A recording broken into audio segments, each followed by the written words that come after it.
Condenamos al señor Juan Antonio Roca Nicolás como autor de un delito continuado de cohecho pasivo. Es el comienzo de la lectura de la sentencia. Al ex asesor de urbanismo Juan Antonio Roca lo denominan el jefe de la organización y le condenan además por blanqueo de capitales, prevaricación administrativa y fraude. En total, 11 años de cárcel cuando le pedían 30 y una multa de 240 millones de euros. Roca ya cumple condena por otras causas en Alauín de la Torre, igual que Julián Muñoz.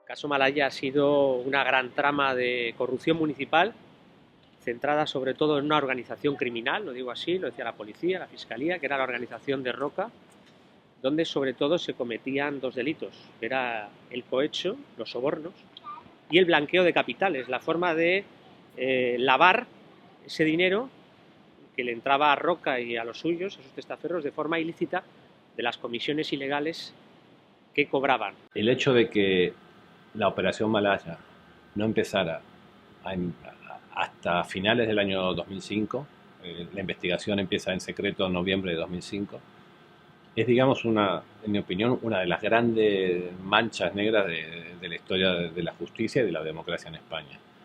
Porque empieza en el año 2005, cuando aquí ya llevaban robando 14 años seguidos, ¿no? Mucha gente ha pensado que en Malaya, que era un periodo muy limitado, muy acotado en el tiempo, desde la moción de censura a Julián Muñoz, 2003, hasta 2006, poco menos que han pensado que eso era un proceso al gilismo, un proceso a 91-2006, no. El juez instructor Miguel Ángel Torres tuvo que acotar mucho el periodo por la prescripción de delitos, no le compensaba retrotraerse mucho en el tiempo.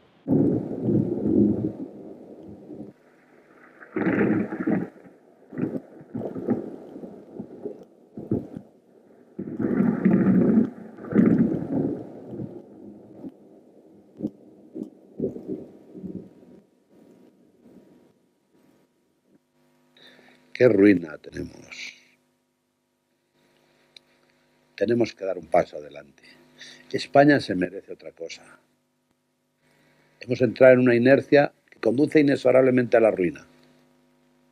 Si el pueblo español participa en un proyecto común en el que crea, como ha pasado en Marbella, salimos adelante. Nos encontramos en una situación en la que tenemos que cambiar de arriba abajo toda la estructura del Estado. Les vamos a enseñar lo que es la democracia.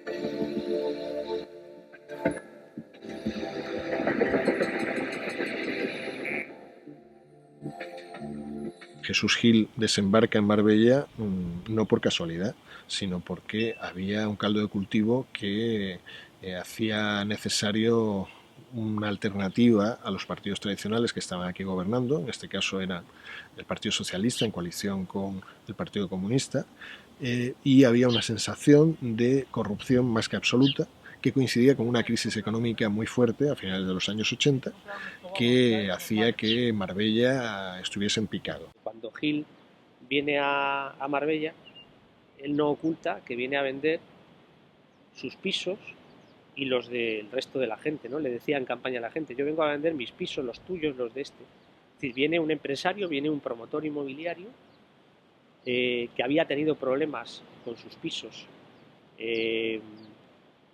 para lograr recalificaciones que logró a base de sobornos, porque recordemos, Gil ya había sobornado al PSOE andaluz. Gil llegó a abonar en cheques de la caja postal cerca de 80 millones de las antiguas pesetas al PSOE andaluz para que le permitiera a la Junta de Andalucía edificar más de lo que él, de lo que estaba permitido. Muchas veces se piensa de forma errónea que el caso Malaya es, digamos, una causa general contra el gilismo, ¿no? En realidad el caso Malaya es uno, el más mediático, porque produjo, digamos, un vuelco político en el ayuntamiento, pero fue uno de los muchos casos que ha habido a lo largo de la historia. El caso Camisetas, el caso Saqueo 1, el caso Saqueo 2, todos los casos del Tribunal de Cuentas. Ha habido muchos casos de este tipo. Por ejemplo, en el Saqueo 1, ¿vale?, la primera legislatura del GIL, 91 al 95, sentencia firme, ellos robaron cerca de 6.000 millones de pesetas, facturándole a esas sociedades municipales que te he dicho por obras que no se habían hecho. Y como no había control ninguno, ni fiscalización, pues eran completamente opacas y ellos podían hacer y deshacer con esas sociedades. Por no hablarte también del caso de las camisetas del Atlético de Madrid, donde, bueno, la Audiencia de Málaga no probó la malversación de caudales públicos, pero es que de este ayuntamiento salieron 500 millones de pesetas por la cara para patrocinar al Atlético de Madrid. O sea, yo alcalde de Marbella, me patrocino a mí, presidente del Atlético de Madrid. Eso es otro caso también, caso camisetas. Los poderes públicos subestimaron el problema que era Jesús Gil, y se lo tomaron en serio cuando Gil empieza a expandirse y se presenta en Ceuta y se presenta en Melilla, y ahí vieron que había un problema de Estado, ¿no? Parecía que mientras que robaban Marbella no era un problema ni para el Partido Popular ni para el Partido Socialista. Empezó a ser un problema para la seguridad del Estado cuando se presentó en Melilla y en Ceuta y ganó los dos sitios, ¿no? Ahí sí se lo tomaron en serio. Yo es que todavía no me explico cómo a Roca no se le investigó antes, pero desde el punto de vista que te he comentado, que lo publicaron mis compañeros, quizá te lo puedes explicar. O sea, que como Roca era confidente del CNI y pasaba información de todos los planes de Gil, pues estaba un poco intocable, ¿no? Solo así lo puedes entender, que me cuesta trabajo creerlo también, ¿no?, entenderlo.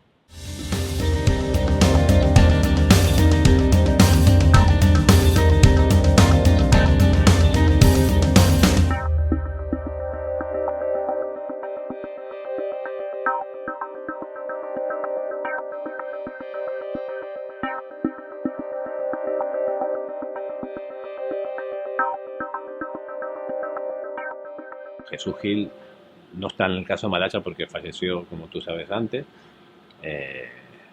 Después de Jesús Gil vino Julián Muñoz, que está en el caso Malaya. Julián Muñoz la desalojó con la moción de censura a Marisol Yagüe, que está en el caso Malaya. Cuando Marisol Yagüe es detenida, asume como alcalde Tomás Reñones, que está también en el caso Malaya, hasta que al final se disuelve el ayuntamiento. Yo creo que es ¿por qué en Marbella hubo tantos años de impunidad? Pues algo que este país debería preguntarse. Malaya concretamente surge de la declaración del jefe de los servicios jurídicos de urbanismo, Jorge González, que en una declaración del famoso Hotel Guadalpín, donde Pantoja compró el apartamento, empieza a hablar del patrimonio de Roca. Y empieza a decir que Roca es el alcalde de facto, que Roca tiene mucho poder. Este funcionario declara que quien mandaba en el ayuntamiento no era la alcaldesa que había en ese momento, Marisol Yagüe, sino que había un poder en la sombra que era Juan Antonio Roca, que era supuestamente un asesor solamente. Según las investigaciones que se juzgaron, Roca llegó a tener una caja B de unos 50 millones de euros, entre 30 a 50 millones de euros podía disponer, sobre todo de aportaciones de empresarios. Esa fue la prueba decisiva, la bicoca, o considerada incluso por la Fiscalía como la ganga que se encontró el equipo policial, para seguir indagando y seguir haciendo más grande aún este caso de corrupción que fue Malaya. El agujero que deja el GIL cuando es desalojado del Ayuntamiento de Marbella, que son 500 millones casi 600 millones de euros de deuda, deja en este ayuntamiento. Por ahí pueden ir un poco las cifras, sobre todo os digo porque no es solo Malaya, hay muchos procedimientos que siguen vivos todavía en el Tribunal de Cuentas por ese agujero, por esos casi 600 millones que desaparecieron de las arcas municipales. Al final los condenados han sido concejales, ha sido el señor Juan Antonio Roca, que era asesor de urbanismo del Ayuntamiento de Marbella, y sí que es verdad que la sentencia establece que había un sistema de corrupción institucionalizado. Es una causa de sobornos. Roca era sobornado y a su vez sobornaba a los políticos para que cumplieran sus órdenes y para que él hicieran, fueran el instrumento para que él hiciera favores a quienes le pagaban. Eso es el caso Malaya. ¿Qué se ha hecho en materia de corrupción? ¿Hay algún partido por ahí, como Izquierda Unida, que denuncia que poco han cambiado los tiempos y llega a hablar de que ahora hay un neogilismo instalado en el ayuntamiento? Yo no diría tanto. Yo no estoy acusando de corrupción ni nada, aunque es cierto que tenemos a un concejal de urbanismo imputado, ha estado imputado por cohecho, por prevaricación y por delitos contra la ordenación del territorio. Finalmente se ha quedado en una prevaricación por no parar obras ilegales, vamos a decirlo así, por hacer la vista gorda, que lo entienda la gente, a obras ilegales. Y lo que tenemos, ya que me preguntas qué pasa ahora, es un gran déficit de transparencia. Lo dice Transparencia Internacional, y sobre todo una alcaldesa poco transparente, que ni siquiera da a conocer íntegramente su patrimonio. Hay una grave carencia de transparencia en el Ayuntamiento de Marbella.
Mercasevilla es un mercado público de mayoristas, público porque es propiedad del Ayuntamiento de Sevilla y del Estado, en el que hay había una dirección designada por el Ayuntamiento, una dirección política, que eran en aquel momento, en el momento en el que suceden los hechos que dan pie a todo este caso de corrupción, eran Fernando Mellet y Daniel Ponce. Y estos señores pues fueron grabados por unos empresarios en una reunión en la que le estaban pidiendo una comisión ilegal para recibir una subvención pública. Se producen varias reuniones en los despachos de Mercasevilla en las que el director gerente de Mercasevilla, Fernando Mellet, y su director adjunto, Daniel Ponce, se reúnen con responsables de la empresa La Raza, porque querían montar una escuela de hostelería. Bueno, ya lo tenían prácticamente ultimado, la escuela de hostelería de Mercasevilla, que iba a ser una escuela de hostelería muy importante, porque aquí, bueno, el sector servicios en Sevilla es un sector muy en auge, con mucha importancia, se necesita siempre mano de obra, camareros, iban a montar una escuela de hostelería que había sido subvencionada por la Junta de Andalucía. Solicita una subvención a la Junta, que luego aquí hay un impuesto revolucionario que significa que hay que endiñar de esta parte tanto a la Junta de Andalucía, a un señor que se llama X, o tú me decías el otro día, un maletín. Eso no te lo podemos decir por una cosa, y además tienes razón, por una cuestión muy sencilla. Porque yo tengo aquí el listado de las subvenciones que voy a dar y mañana lo cambio por este listado. Y me quedo sin subvenciones. Ya, pero que claro, hubiera sido otra opción, no, porque, o sea, que nosotros... Porque escuelas de hostelería están subvencionadas muchas, pero no todos los años nos ha tocado. Soluciones que podemos plantear. Vamos a ver, yo pongo ya una encima de la mesa, porque el otro día, es verdad, luego yo ya pensándolo, hablábamos el otro día del 50%, de 450.000, con esa idea con la que tú te fuiste. Sí, yo luego le empecé a dar vuelta al tema. Hombre, sí hay una cosa que yo puedo hacer y que es perfectamente clara, que lo comenté con Fernando después, y es trasladarte a ti, absolutamente inmaculado, los costes que a mí me genera la instalación de la escuela de hostelería. Directores de Mercasevilla, en una parte muy jocosa de la conversación, dicen que ellos no preguntan, que sencillamente la Junta colabora con quien colabora. Que eso funciona así, que siempre ha funcionado así, y que claro, que para recibir la subvención de la Junta hay que colaborar, que luego que el dinero ellos no saben a dónde va, que bueno, que ellos si escuchan y dicen literalmente, si escuchan que el dinero va para niños saharauis, ellos se creen que el dinero es para niños saharauis, pero que si es para carteles de Felipe González, pues para carteles de Felipe González. Utilizan ese giro en la conversación. Se deja caer ahí de fondo que se trata de una financiación ilegal del partido, pero bueno, nunca se llega a decir abiertamente ni se ha demostrado todavía que eso fuera así. Y luego hay una segunda cuestión que es la más espinosa, y es la colaboración con la Junta. Eso que le iba a decir, vosotros no sé a los niveles de colaboración que estáis con la Junta, pero la Junta tiene normalmente un esquema de funcionamiento muy, muy simple. Yo colaboro con quien colabora. Nosotros, de todas las subvenciones que habitualmente recibimos, siempre hay que destinar una parte, y eso lo sabemos, una especie de impuesto, a donde la Junta en cada momento nos dice. La Junta nos dice, esto es para los niños saharauis, y yo me creo que es para los niños saharauis, pues será para carteles de Felipe González, pero yo me creo que es para los niños saharauis, y nos imponen una serie de condiciones.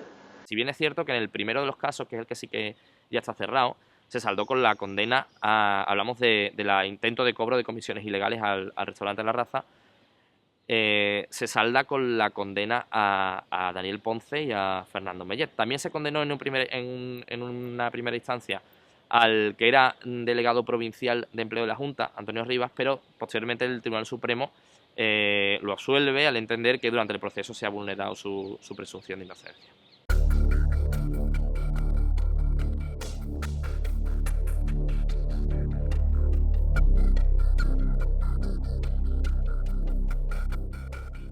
Sevilla tiene una fundación que recibe donaciones, que es por donde ellos querían también un poco vincular el asunto de los 450.000 euros.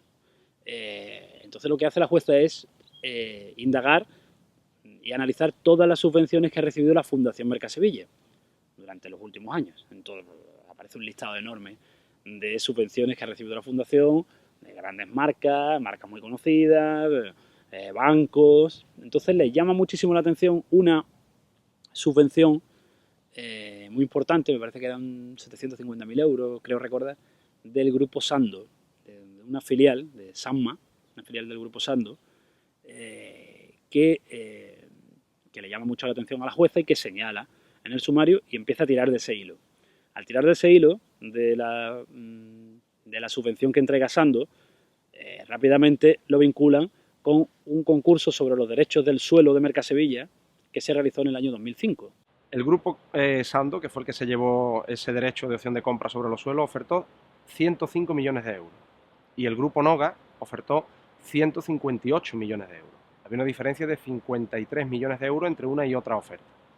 ¿Por qué se lo lleva el que oferta menos dinero? Pues porque el pliego de condiciones del concurso contenía algunas cláusulas, según la jueza Alaya, pues sirvieron para dirigir o teledirigir ese concurso. Estas irregularidades se produjeron durante el gobierno de Alfredo Sánchez Monteseirín. También cuando gobernaba Izquierda Unida en coalición con el Partido Socialista, e Izquierda Unida era el responsable de Mercasevilla.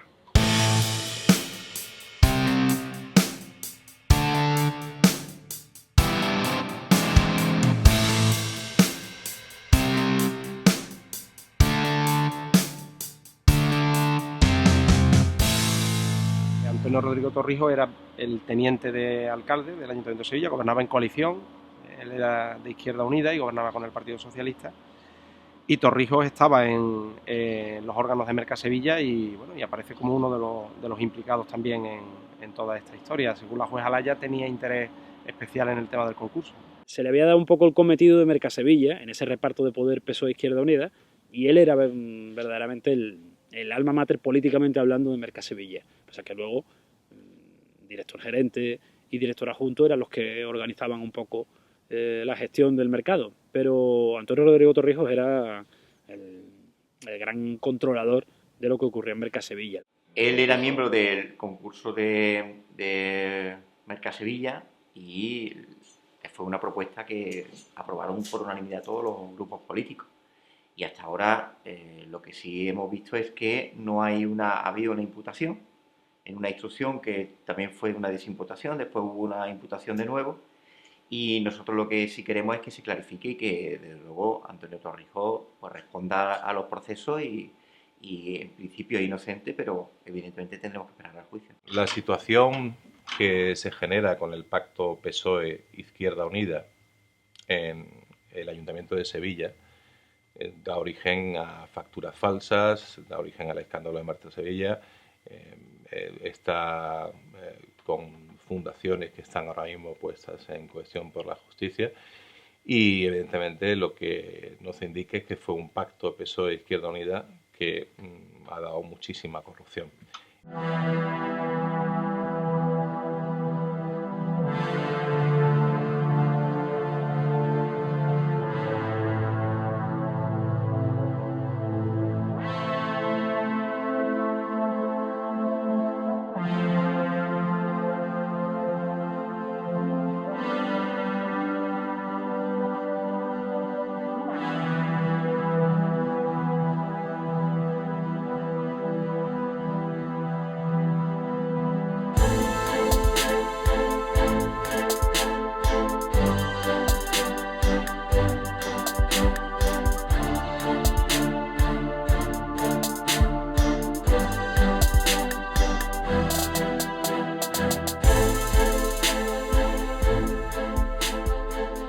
Bueno, el caso Madeja es un caso de corrupción que empezó a instruir la juez Alaya en julio del año 2013 y que lo que se está investigando es cómo determinadas empresas pagaban mordidas, hacían dádivas, daban regalos a determinados funcionarios y cargos públicos.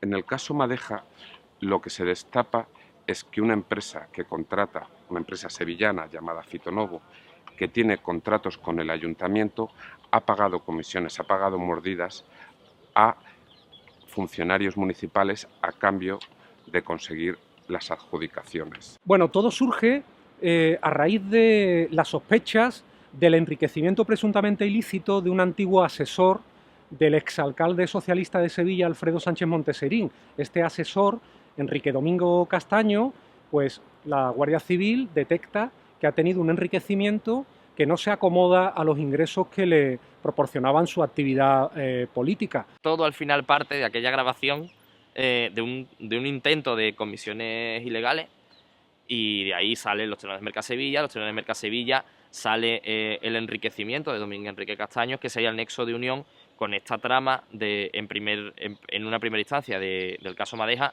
y que luego posteriormente se observa que no es solamente una cosa concreta con Sevilla ni con el Ayuntamiento de Sevilla, sino que se extiende a 13 provincias españolas en 7 comunidades autónomas diferentes, donde bueno, pues Fitonovo habría conseguido contratos con la administración pública. Me llamó mucho la atención que una empresa de jardinería se hubiera transformado rápidamente en una constructora. Pero efectivamente se había transformado en una constructora. Y en poquísimos años acabó contratando muchísimas obras con el Ayuntamiento de Sevilla, tanto que le permitió crecer de una manera exponencial, y una empresa muy pequeñita pasó a tener unas instalaciones enormes aquí muy cerca de Sevilla, con muchísimos trabajadores, y recibía una cantidad de adjudicaciones absolutamente bestial. La forma de operar de Fitonovo desde su constitución es prácticamente la misma. O sea, el pago de comisiones para conseguir contratos de instituciones públicas. Desde el año 95, con las pruebas que han conseguido recabar la Guardia Civil, sería la primera anotación que constaba en esa caja B con la que funcionaba Fitonovo, en la que se habría hecho algún tipo de pago. La verdad es que la Guardia Civil, cuando hizo registro en las sedes de Fitonovo y de una filial que se llama Fitoverde, pues descubrió que todos los apuntes, todas las comisiones, todos los regalos que se hacían a estos funcionarios y cargos públicos quedaban registrados de forma minuciosa en una contabilidad B. Los contratos han sido múltiples, estamos hablando de varios cientos de millones de euros en contratos. ¿Cuánto es considerado fraude? Pues no sabemos todavía, porque se está indagando cuántos han sido fraude y cuántos no. Aquí la cuestión no es tanto el fraude, porque las obras en teoría en casi todos los casos se hicieron, sino cuánto pagó Fitonovo para conseguir esas obras. Se habrían hecho regalos, se habrían abonado comisiones ilegales por importe de unos 4,3 millones de euros. Eso es en este momento, en lo que llevamos de instrucción, eso es lo que está bajo sospecha. La Ley de Transparencia nos dice que un cargo público no puede aceptar un regalo que supere los usos habituales, sociales o de cortesía, de tal manera que se pueda comprometer el ejercicio de sus funciones. Lo que se pretende evitar con esto es que haya una corrupción política y que desemboque en un posible delito de cohecho. El problema viene cuando queremos discernir lo que es un regalo de cortesía o no. La norma no establece un umbral cuantitativo. Lo que para una persona puede ser un ramo de flores, para otra quizás es un libro y para otra un reloj de alto valor. Estamos hablando desde cantidades económicas, desde hacerse cargo de la sustitución de las ventanas un funcionario municipal, la compra de yeguas, la compra de coches, hasta incluso hay un caso que resultó muy llamativo y es que un funcionario de Adif, de la empresa estatal Adif, habría recibido pagos en forma de Viagra. Es muy llamativo, ¿no? Pero ya digo que el catálogo es muy extenso, desde dinero en efectivo, regalos, artículos de lujo, relojes, caviar, estancias en hoteles.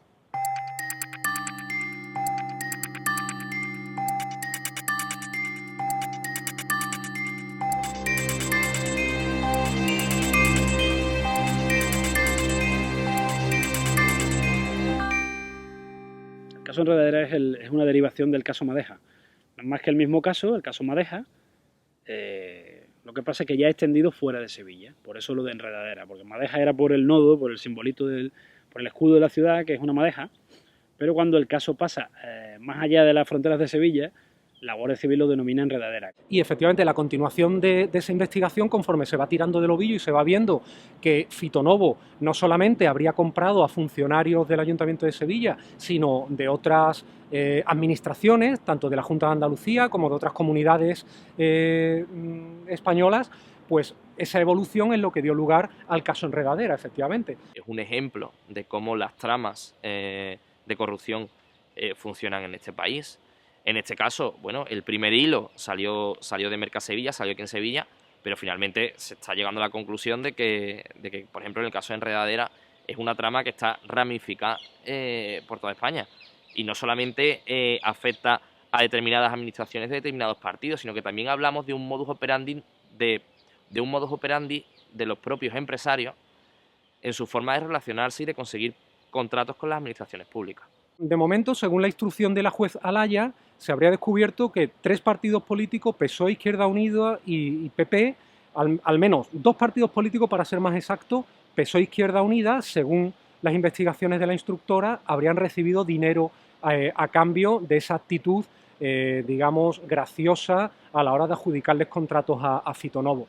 También uno de los imputados es un antiguo responsable del Partido Popular, el director del área de parques, Joaquín Peña, pero de momento no se ha podido acreditar que el Partido Popular se ha financiado irregularmente con el dinero que podría haber recibido de Fitonovo. Es más que probable que el caso termine en la Audiencia Nacional. ¿Por qué?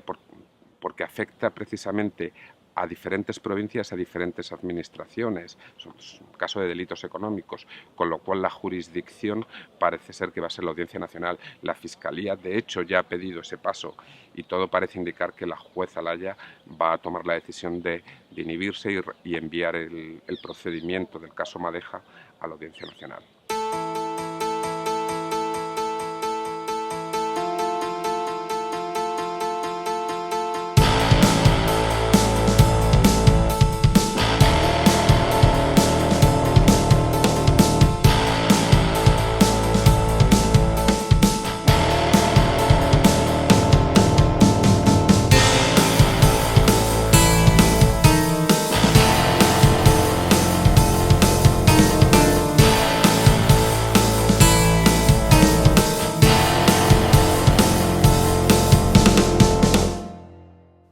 Los expedientes de regulación de empleo, aquí desgraciadamente en Andalucía, han sido el pan nuestro de cada día, laboralmente hablando, porque en muchísimas empresas el tejido empresarial andaluz pues, ha ido decayendo en los últimos años de una manera alarmante, con la crisis y por propia idiosincrasia, y muchas empresas han ido cerrando.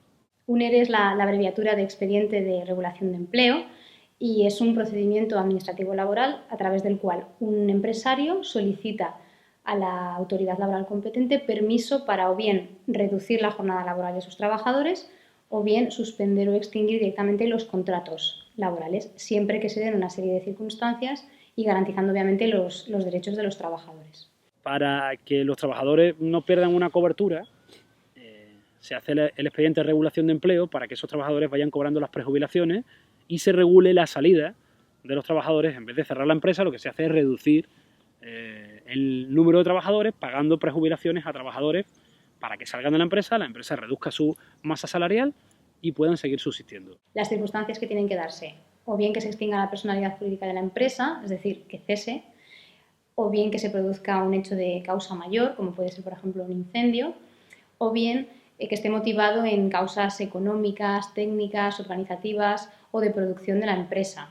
Un ejemplo de causa económica puede ser un descenso persistente continuado en las ventas. El caso de los ERE es el intento de criminalización de una práctica que podía ser una práctica no solo acorde, sino de necesidad de protección laboral a gente que realmente trabajaba y que por edad y condiciones laborales quedaba en una especie de en una situación muy difícil para insertarse en el mundo laboral, en un sistema donde, en un ambiente de impunidad del Partido Socialista, entran en expedientes gente que no ha trabajado. El PSOE daba a dedo, sin norma, saltándose cualquier procedimiento legal, daba a dedo a quien elegía la organización política socialista, en este caso, daba a dedo ese dinero que iba o tenía que ir a los parados y, sin embargo, iba a entramados relacionados con el Partido Socialista. Una vez más, tenemos que retrotraernos al caso Mercasevilla.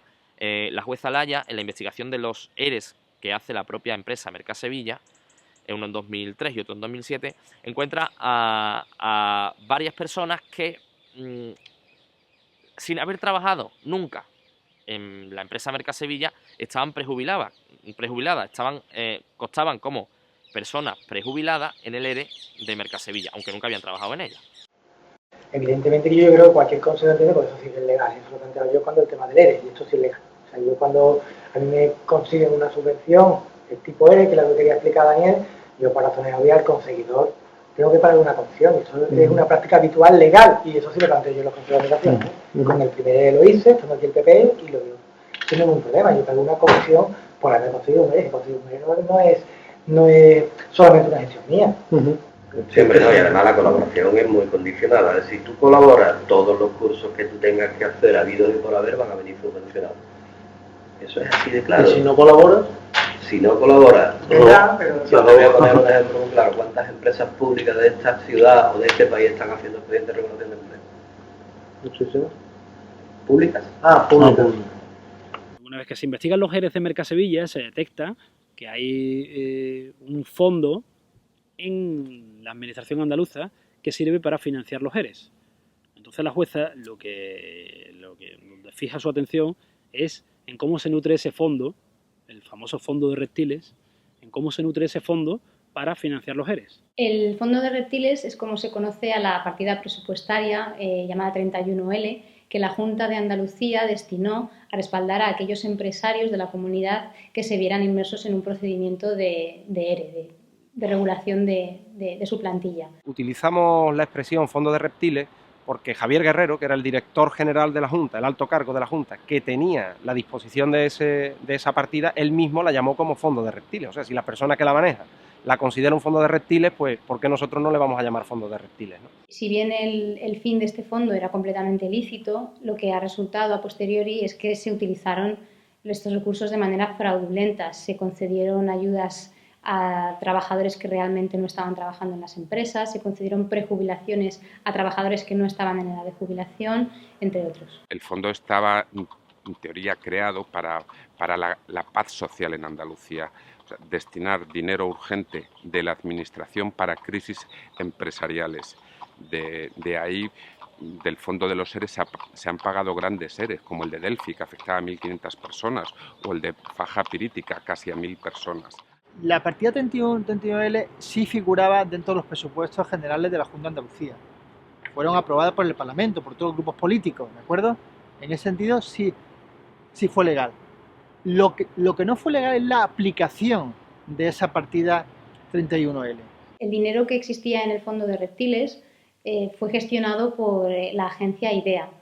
Y aquí es donde se pierde un poquito el control dentro de la administración, porque la agencia IDEA parece ser que ha trabajado de una manera un poco opaca y no sabemos muy bien los requisitos y las condiciones que se han exigido a la hora de conceder las ayudas. En Andalucía hubo 80 y tantos mil trabajadores afectados por expedientes de regulación de empleo en la época en la que funcionó el Fondo de Reptiles. Sin embargo, recibieron ayuda 6.400. ¿Por qué? No se sabe. Bueno, sí se sabe. La jueza Alaya dice que porque esas empresas eran las que estaban mejor relacionadas con los sindicatos mayoritarios, comisiones y UGT, con el PSOE y con la Junta de Andalucía. Ese es el negocio político, pero también hay un negocio económico, que cuando en una empresa de 100 trabajadores la Junta ponía el dinero para prejubilar a esos 100, en numerosas ocasiones se colaban falsos prejubilados. Y había personas también afines al Partido Socialista, a los sindicatos, a la Junta de Andalucía, que les tocaba la lotería, porque con 55 años, con 60, con 54, recibían un dinero mensualmente sin trabajar hasta que se jubilaran. Y cuando se jubilaran, pues les correspondería su pensión de jubilación proporcional al tiempo que hubieran estado trabajando. Paralelamente a esto, se usó el dinero para dar subvenciones, ayudas a determinadas empresas.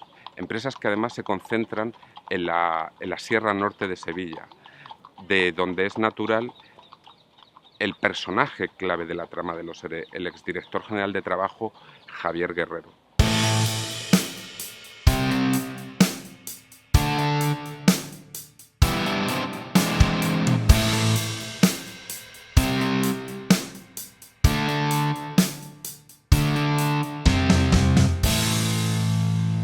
El dinero del Fondo de Reptiles no se entregaba mediante un procedimiento público, sino que Javier Guerrero hacía un documento, le ponía su firma y ese día te había hecho millonario. Él decía que te daban 2 millones de euros con cargo a esa partida para un proyecto de tu empresa y te lo daba. También estuvo en connivencia con su chofer. Su chofer era Juan José Trujillo, Juan Francisco Trujillo, fue el chofer de la cocaína. Ellos en bares y en restaurantes de Sevilla, en varios restaurantes de Sevilla, pues había muchísimas fiestas, en varios restaurantes de Sevilla ellos cerraban tratos. Él mismo reconoce delante del juez que el propio Guerrero le insinúa en uno de estos momentos en los que están tomando copas en los bares, que crear una empresa entre ambos para dotarla de estas ayudas que el propio Guerrero tenía la potestad de conceder y así pues lucrarse claramente ilegalmente. Él recibió subvenciones para su mujer, para él mismo, para una empresa que estaba montando de hostelería rural. Sí, fue un personaje que de luego se enriqueció muchísimo gracias al conductor oficial de la Junta. Y luego de este dinero, pues bueno, de aquí ha venido el famoso uso más que éticamente reprobable de estos fondos públicos, ¿no? Hablamos de prostitución, hablamos de alcohol, hablamos de droga. Siempre según lo que testificó el chofer de Francisco Javier Guerrero.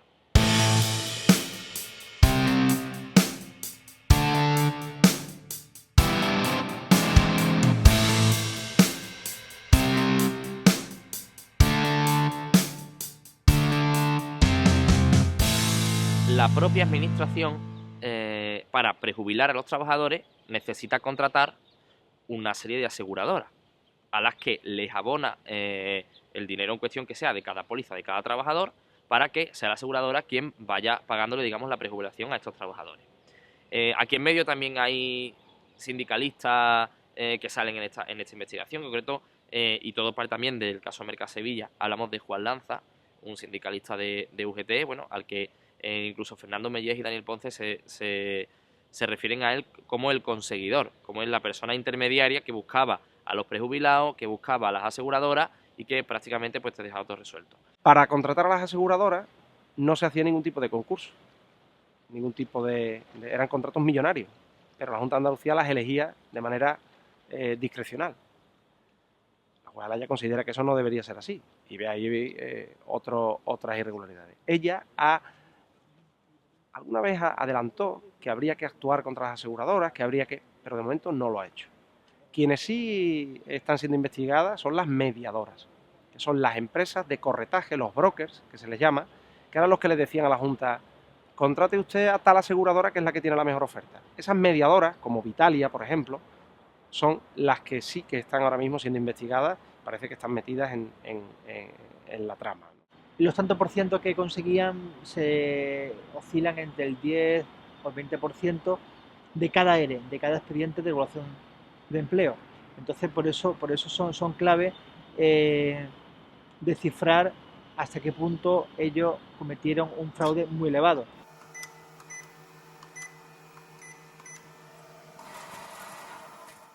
La dotación presupuestaria a lo largo de 10 años del Fondo de los ERE está en torno a los 800-900 millones.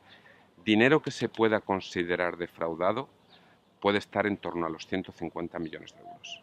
Estamos hablando de dos cantidades. 855, que es el dinero que se utilizó sin control, y unos 150, que es el dinero que se fue directamente a bolsillos que no deberían haberlo recibido.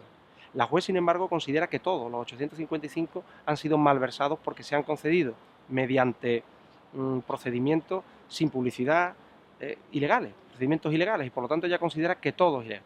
Si eso es así, hay ya partes del caso ERE que están sugiriendo que la juez debería imputar a los 6.400 prejubilados, o al menos, si no imputarlo, reclamarles que devuelvan el dinero.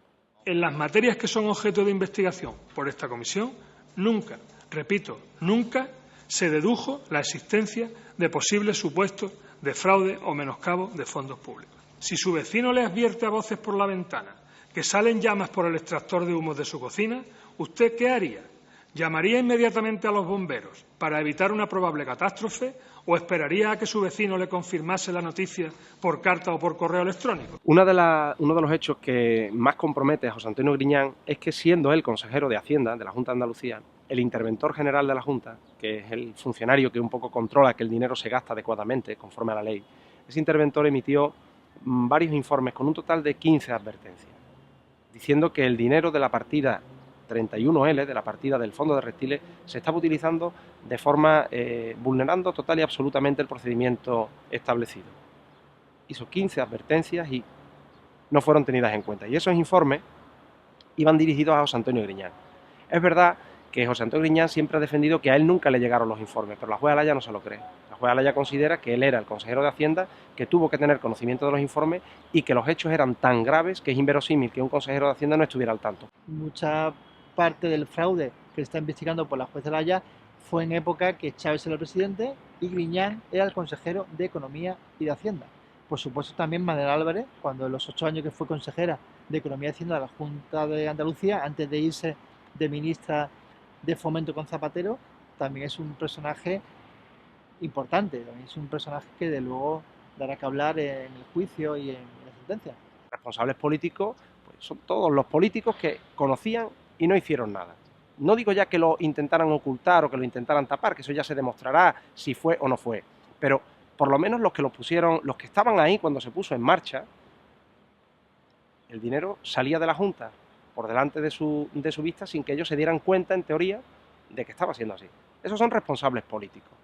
Lo que pasa es que en España la responsabilidad política y la responsabilidad penal se ha equiparado porque es lo que le interesa a los partidos. Los partidos dicen, hasta que no esté condenado, no es responsable. No, mire usted, existe la responsabilidad política que se ha olvidado. Pues en la trama de los ERE, depende de quién te lo diga, verán unos responsables políticos o verán otros. Para el Partido Popular, obviamente, en la comisión de investigación sus conclusiones fueron claras, que los máximos responsables fueron los expresidentes Manuel Chávez y José Antonio Griñán. Sin embargo, para Izquierda Unida, los responsables pues quedaban en José Antonio Viera y Antonio Fernández, que fueron consejeros de empleo, y obviamente Francisco Javier Guerrero, ¿no? Los director general de Trabajo. Sin embargo, para el Partido Socialista, el único responsable de todo era el director general de Trabajo. Lo que está claro es que ha habido una golfada en muchos expedientes donde han metido a gente que eso no había por dónde defenderlo, que ha habido un director general de empleo, que es un cargo político elegido por el Consejo de Gobierno de los gobiernos socialistas, que ha estado durante 10 años desarrollando esa labor, pero que no lo desarrolló solamente de manera individual. Es una absoluta ingenuidad pensar que solamente el director general desarrollaba estas actuaciones, que eran una de las actuaciones centrales de la Consejería de Empleo, sin el conocimiento de los viceconsejeros y consejeros.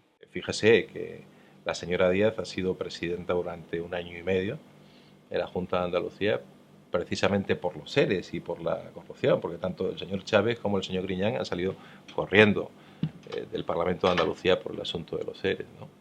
Es un caso tan complejo, es un caso tan complicado, tan difícil de entender, que ellos pensaban que era impenetrable, que ellos pensaban que nunca nadie lo iba a descubrir, que nunca nadie iba a saber que el dinero se estaba utilizando para lo que se estaba utilizando, que nunca nadie se iba a poner a indagar en si en el presupuesto se decía claramente que el dinero de la 31L se utilizaría para lo que se utilizaría. Ellos pensaban realmente, en mi opinión, que eso era impenetrable, imposible de desentrañar, y se ha descubierto.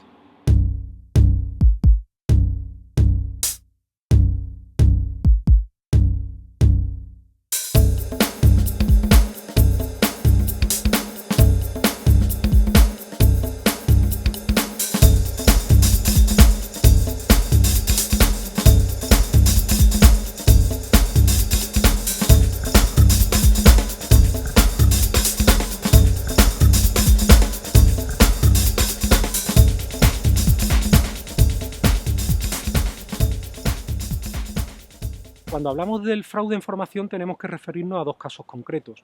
Por un lado, el caso EDU, que es el que investiga la UDEF en cada una de las provincias andaluzas, y por otro lado, la jueza Laya, también debemos saber que investiga otro caso de formación que afecta a los cursos otorgados por la Consejería de Empleo de la Junta de Andalucía. En Andalucía lo que hay ahora mismo son múltiples investigaciones paralelas relacionadas con los cursos. Hay 1,5 de juzgados de la comunidad investigando y hay 2 cuerpos policiales. Está la Guardia Civil, que trabaja codo con la jueza Laya, que pretende asumir toda la causa, y luego hay como unos 15-16 juzgados en el resto de la comunidad también investigando las irregularidades. Se dieron muchos cursos con compromisos de contratación para los trabajadores, que al final ni los propios empleados ni los propios trabajadores o desempleados, mejor dicho, recibieron esos cursos o lo dieron en un porcentaje mínimo, y encima también se les engañó a los profesores, a los docentes, pagándoles un 50% menos de lo que en realidad deberían de haber cobrado. Tanto los empresarios, la patronal andaluza, como los 2 grandes sindicatos, Comisiones y UGT, percibieron durante años ingentes cantidades de dinero, muchos procedentes de fondos europeos, para impartir los cursos. Diríamos que hay varias partes en lo de la formación. Vamos a ver si podemos hacer un esquema. Están sindicatos y empresarios. A. Consorcio. B. Empresarios, por otro lado. C. Y luego está el caso concreto de Delphi, Ojeda, que es un caso especial. Eso diríamos son las 4 grandes patas en las que se sustenta el escándalo de la formación.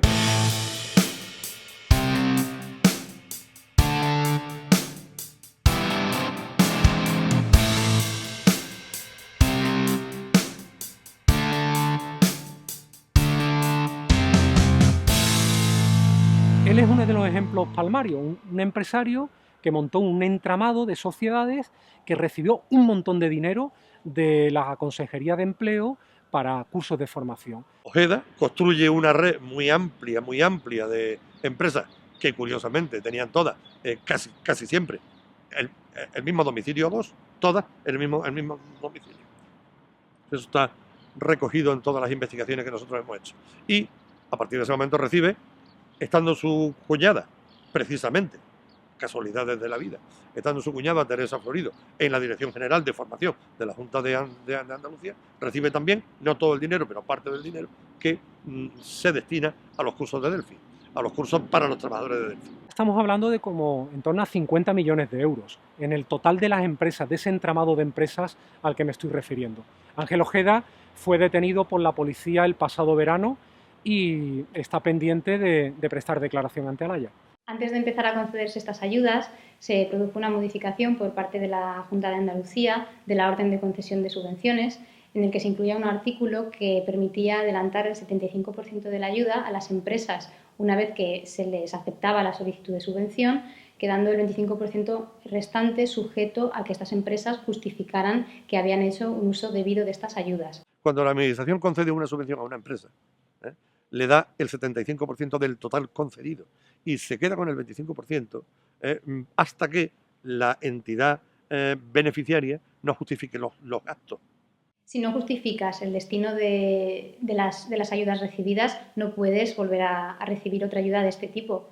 Sin embargo, lo que se llevó aquí fue una especie de política de exoneración en la que se hacía la vista gorda de las ayudas injustificadas y se volvían a adjudicar ayudas a empresas que no habían justificado lo anterior. ¿Qué es lo que ha ocurrido aquí? Que a los empresarios les ha interesado mucho que no se entrara, algunos, a los que defraudaron, que no se entrara mucho a ver las justificaciones de los gastos. Y por tanto han preferido no pedir el 25% que quedaba, porque ya se han quedado con las 3/4 partes. Pero por otro lado, la Junta de Andalucía, ante su imposibilidad o su negligencia o su complicidad, o como cada uno les quiera llamar, su incapacidad de ver los gastos, de exigir los comprobantes de los gastos, lo que hacía era exonerarlos, es decir, liberarlos de la obligación de justificar los gastos y seguir dándole subvenciones a los mismos, lo cual ha generado esta inmensa bolsa de fraude. Y perdón, hay otra pregunta. Con el 25% que no se ha entregado, ¿qué ha ocurrido? Bueno, lo que se ha comentado muchas veces y ha sido objeto de debate aquí en el Parlamento es que la Junta explique si ese 25% no era una vía de financiación de la propia administración o entramado socialista, ¿no? Eso no ha quedado explicado, no ha quedado claro, pero sin duda la justicia tendrá que trabajar en eso y está trabajando en eso y tendrán que dar las explicaciones los implicados, en este caso los cargos de la administración socialista, ¿no?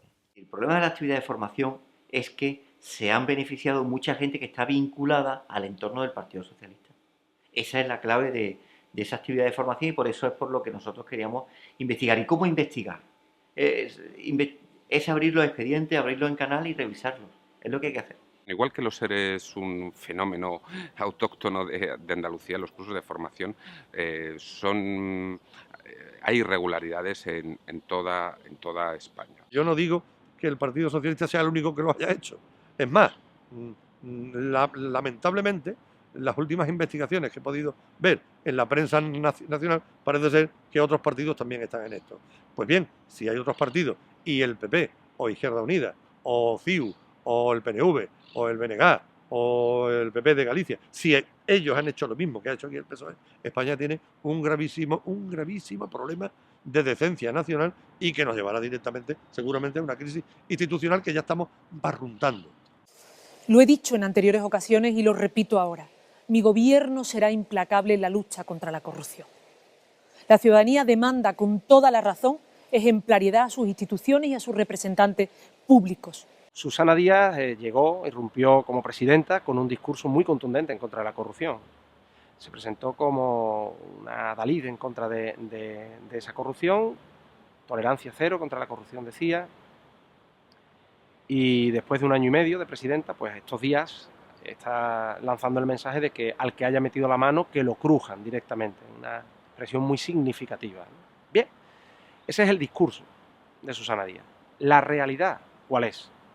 La realidad es que hay 4 diputados del Partido Socialista en el Parlamento de Andalucía que están señalados por la jueza Laya, imputados según el Supremo, porque el Supremo le da validez al término imputado que utiliza la jueza Laya en su auto. Y bueno, a ellos se les ha blindado, metiéndolos en la Diputación Permanente, en este proceso preelectoral que hay, para que sigan aforados y no se les pueda llamar a declarar por parte de la jueza Laya.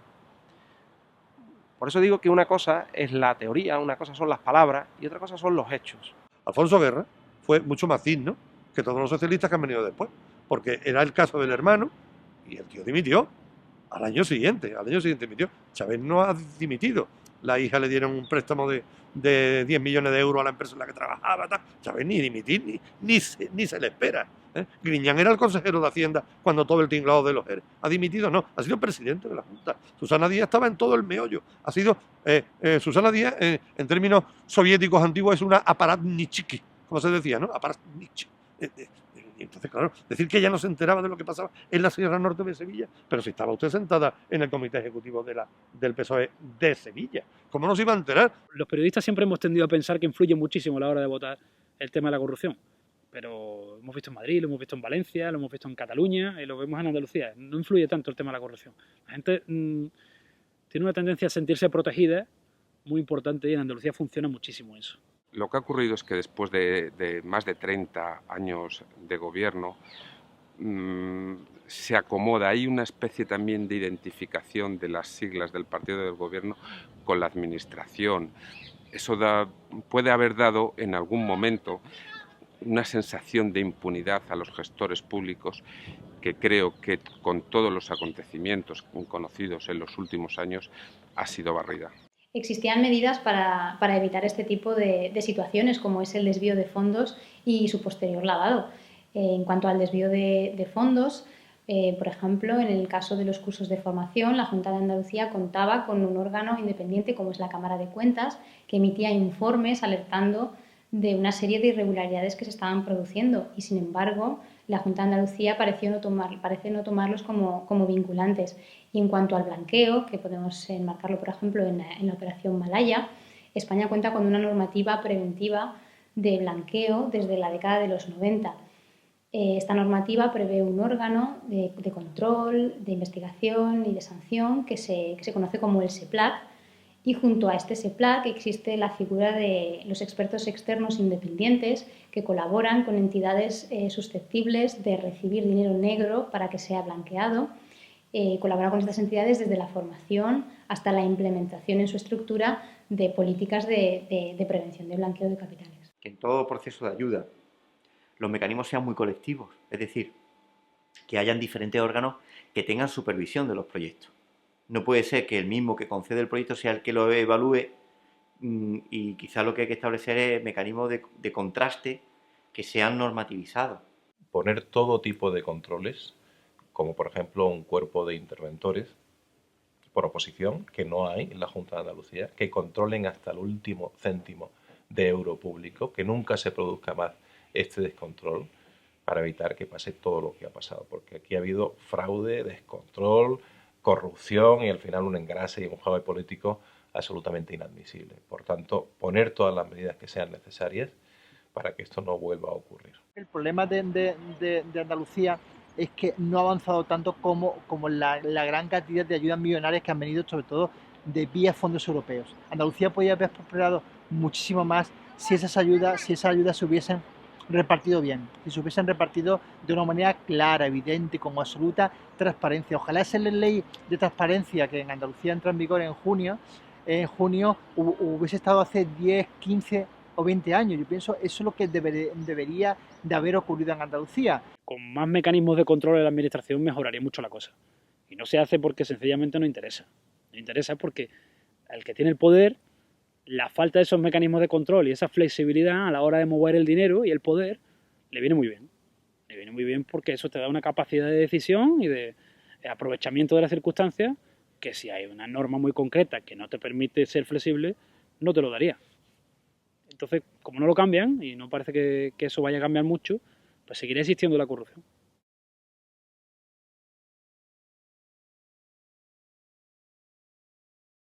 Que acabe de una vez con el pantano de corrupción en el que está enfangado el Partido Popular. Y por muchas injurias que ustedes lancen contra mí, no van a poder tapar el olor a podrido que en algunas partes de España desprende su partido.